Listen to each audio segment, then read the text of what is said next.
For easy, simple and precise lecture sessions related to BBA, BCom, MBA and MCom, do like, share and subscribe to my channel Kanwal Sidhu.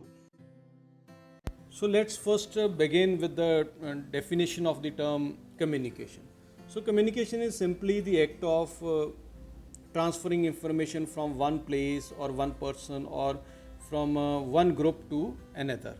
And the communication is a two-way process in which the message in the form of ideas, thoughts, our feelings, opinions is transmitted between two or more persons with the intent of creating a better understanding.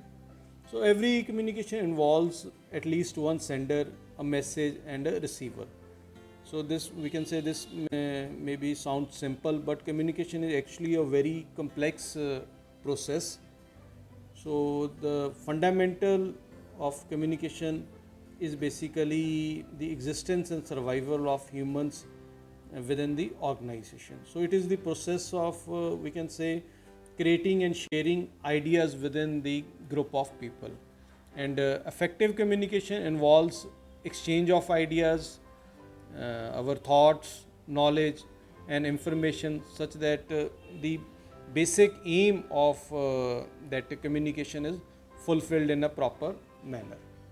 So we can say that effective communication leads to better understanding between the people, or between the we can say the organization employees, or between the family members.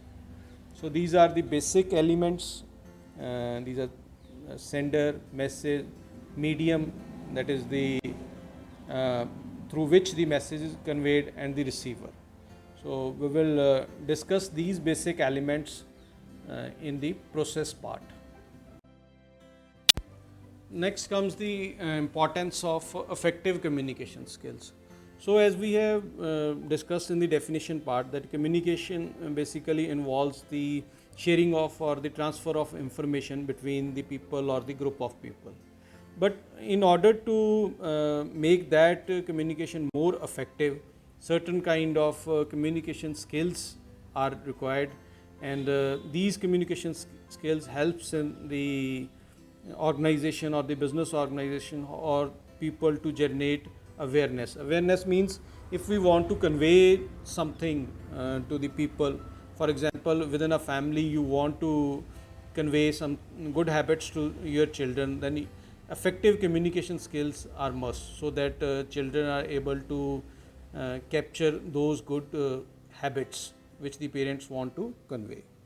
Next, it is a base. It is a we can say a base of coordination. Coordination means any kind of cooperation or a link can be established if the communication is effective one. Then it assists in smooth working of an organization. So every business organization requires a smooth, or we can say a good communication channel if the organization wants to grow in a proper working environment. So any kind of informations from the lower level to higher level, or the higher level to lower level, can be conveyed in a proper manner if the communication channel or the communication process is in a proper manner. Then it helps in decision making. So if the organization or the business organization, we can say, can get proper feedback or new ideas from its employees, its customers, then it can help the business or the organization to make effective decisions. Their decision making can improve if the communication process or the communication between the employees or between the suppliers or between the customers is proper. So we can say that with the proper feedback, the decision making also improves. Then is boost employee morale. So this is the it is one of the important part of effective communication. So any kind of policies or any kind of information that is to be conveyed from the top management to the employees regarding their transfers, regarding their promotions, regarding their increase in salary, can be done in a proper manner if the communication channel is proper. Then last and the most important one is it improves the overall working of the organization. So if the communication is proper, all the problems are conveyed from lower level to the top management, and all the new decisions are conveyed properly from the top management to the lower management, the overall working of the organization improve. The proper communication channel helps the it also helps the organization and the employees to maintain better industrial relations. So there will be no strikes, there will be no misunderstandings within the employees if the communication skills or the communication channel is proper without any kind of barriers and shortcomings. So these are the importance of effective communication skills, or we can say these are the objectives of effective communication. So as we have already discussed in the definition part, that communication is a process which mainly involves three basic elements or three basic components, and that is a sender, the person who sends a message, then is a message, any kind of information that the person want to convey, and the third one is the receiver, the person who receives the message from the sender. So in this diagram, the communication process is shown. So let's discuss one by one. The first part is the sender. So sender or a person who wants, sender is a person who wants to start a communication, who wants to send a message. So sender generates the message and conveys it to the specified receiver. Then second component is the message. So message, as I have already told you, that it is a kind of information or a kind of feeling you want to convey, or an idea that is conveyed by the sender to the receiver. Then the third part of this process comes the encoding. So the message generated by the sender is encoded symbolically in the form of symbols, we can say, such as words, pictures, or any non-verbal or verbal gestures before it is being conveyed to the receiver. Then comes the media, which is the most important part. So it is the medium through which the message is transmitted from a sender to a receiver. So the message may be transmitted orally or in the form of writing or any other medium.